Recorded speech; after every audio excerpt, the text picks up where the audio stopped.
बात है भाई। करम राजा और जितवाहन बाबा कर भी आह्वान हो चुके। अब चला थी हमें रीछ रंग में और एक और सुंदर सा गीत। हालांकि देखल जाए इनकर गीत तो इतना हिट गीत है कि बहुत तरफ से एकने से फरमाइश आवे लाई है। गुमला बाजार, गुलाबी साड़ी, लुझुर लुझुर, बहुत तरह का गीत है। हम सबके वादा कर थी धीरे धीरे सबकर फरमाइश पूरा हुई। लेकिन एखन जो तैयारी करके आ है हमार बहन चिंता देवी से के सुनू रोरेवन और बीच बीच में ताली बाजे के रहे।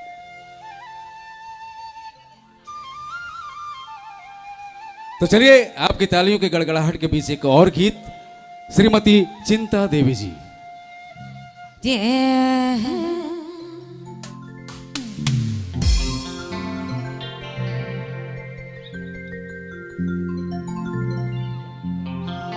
येड़ी पायरिया हर बीचे बीचे टूटल, पिया बीचे बीचे टूटल, रह किने दे हो पिया येड़ी पायरी या कह किने दे हो। कहे कि परब दिन पहुंचल है, अगर एड़ी पैरिया के ध्यान नहीं दे तो हमार गोड़ छुच्छे रह जाई। सेलेर और के जोरदार ध्यान देवे भाई।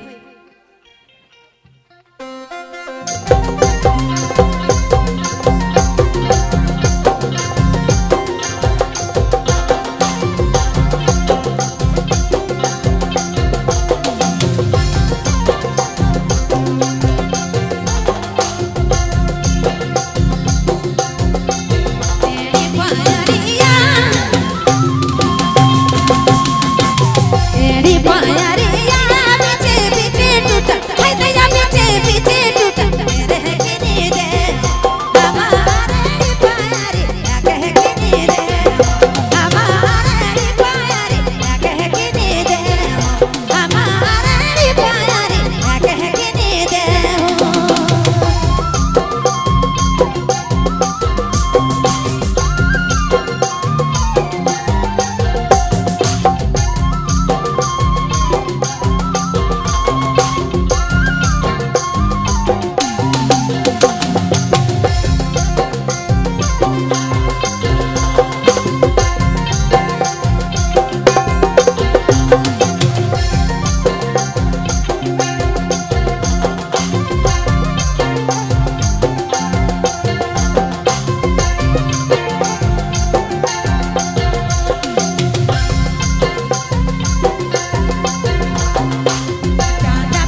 क्या बात है, बहुत खूब, बहुत बहुत धन्यवाद। 2-4 तालियों के लिए।